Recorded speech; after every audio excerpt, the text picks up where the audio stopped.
Fetihler Sultanı dizisinde heyecan bu hafta bir kez daha zirveye çıktı ve hikayeye damga vuracak çok önemli bir gelişme yaşandı. Şehzade Mustafa'ya ne oldu ve diziden ayrıldı mı sorusu son bölümlerle birlikte izleyicilerin en çok merak ettiği konuların başında geliyor.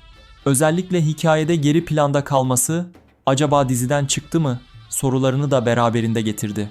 Ancak bu noktada net bir durum var. Şehzade Mustafa diziden çıkarılmadı. Aksine onun hikayesi dizinin en sarsıcı ve en dramatik olaylarından birine doğru ilerliyor.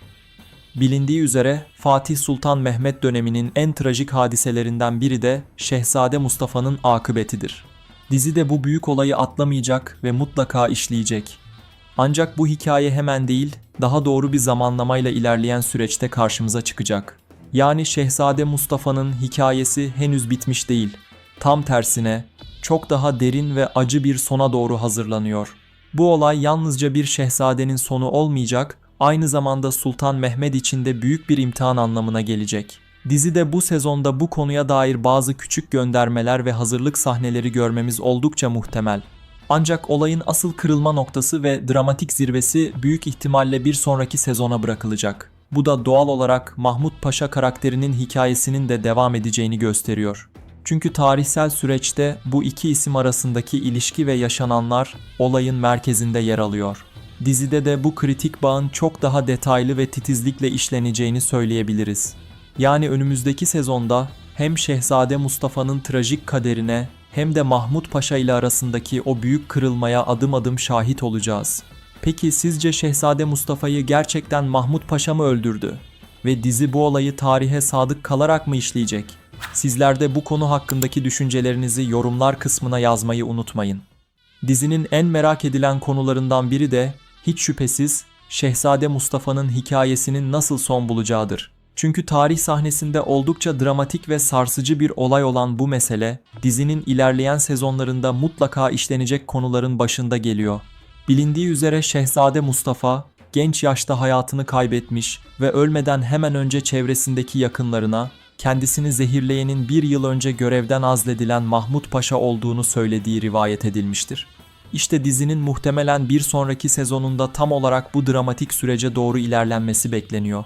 Özellikle Uzun Hasan ve Akkoyunlular ile yaşanacak büyük mücadelelerin ardından senaryonun bu trajik olaya yönelmesi oldukça muhtemel görünüyor. Çünkü zaman zaman taht için güçlü bir aday gibi gösterilen Şehzade Mustafa'nın Mahmut Paşa tarafından da desteklenmeye çalışıldığını dizide görüyoruz. Fakat ilginçtir ki onun sonu yine en çok güvendiği isimlerden biri olan Lalası ve Paşası Mahmut Paşa'nın entrikalarıyla gelecektir. Tarihte Fatih Sultan Mehmet döneminin en dikkat çekici ve en acı olaylarından biri olarak gösterilen bu hadise dizide işlendiğinde büyük bir kırılma noktası yaratacaktır. Yani kısacası dizinin ilerleyen sezonlarında yine bir Mustafa ve yine çok hazin bir son bizleri bekliyor olacaktır. Gayrı ne sadaret mührün, ne paşalık kaftanın, ne de vüzera kavuğun yoktur. Ben sana bu iş ataştan gömlek dedim. Olur da bir hata yapar ise kara hilatı giyersin dedim. Başımdan olursun dedim.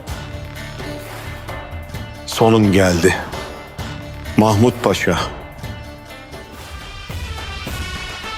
Mehmet, Fetihler Sultanı, Salı günü TRT 1'de. Mehmet, Fetihler Sultanı dizisinde hikaye giderek daha dramatik ve sarsıcı bir yola girerken, izleyicilerin en çok merak ettiği konulardan biri de Veli Mahmut Paşa'nın akıbeti oldu. Tarihte Çandarlı Halil Paşa nasıl ki devletin en güçlü sadrazamlarından biri olarak yükselip sonunda idam edilmişse, benzer kaderi paylaşan bir başka büyük isim de Veli Mahmut Paşa olmuştur. Sultan Mehmed ile birlikte Bosna seferine çıkacak olan Mahmut Paşa, devletin en kritik kararlarının merkezinde yer almaya devam edecek.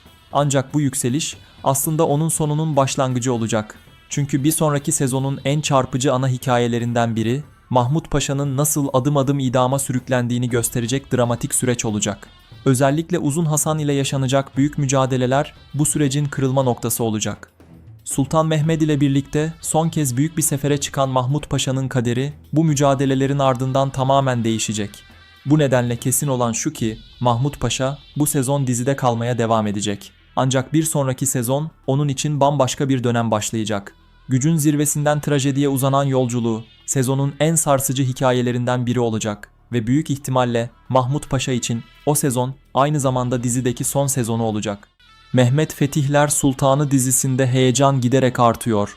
Sultan Mehmet'in yeni hedefinin neresi olacağı sorusu dizide giderek daha netleşmeye başlıyor.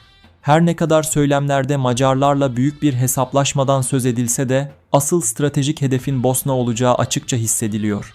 Çünkü Fatih Sultan Mehmet kendisine karşı birleşmeye çalışan güçleri tek cephede karşılamak yerine muhteşem zekasıyla onları tek tek etkisiz hale getirmeyi tercih ediyor.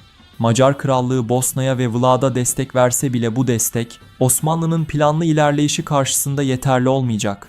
Sultan Mehmet adım adım Bosna'yı yalnız bırakacak, müttefiklerini zayıflatacak ve en sonunda Bosna'yı çaresiz bir halde fethedecek. Ancak Balkanlardaki tek mesele Bosna ile sınırlı kalmayacak. Osmanlı'ya zarar vermeye devam eden Vlad Drakula da bu büyük hesaplaşmadan kurtulamayacak. Onun kaderi de tıpkı Bosna gibi kaçınılmaz sona doğru sürüklenecek. Görünen o ki Sultan Mehmet sezon finaline kadar tüm dikkatini Balkan topraklarına verecek. Bosna'nın fethi, Vlad meselesinin çözülmesi ve Eflak'ın Osmanlı kontrolüne geçmesiyle birlikte bu bölgedeki büyük sorunlar tek tek kapanacak. Hatta Vlad'ın kaçınılmaz sonunun bile sezon finalinden öteye kalmayacağı düşünülüyor.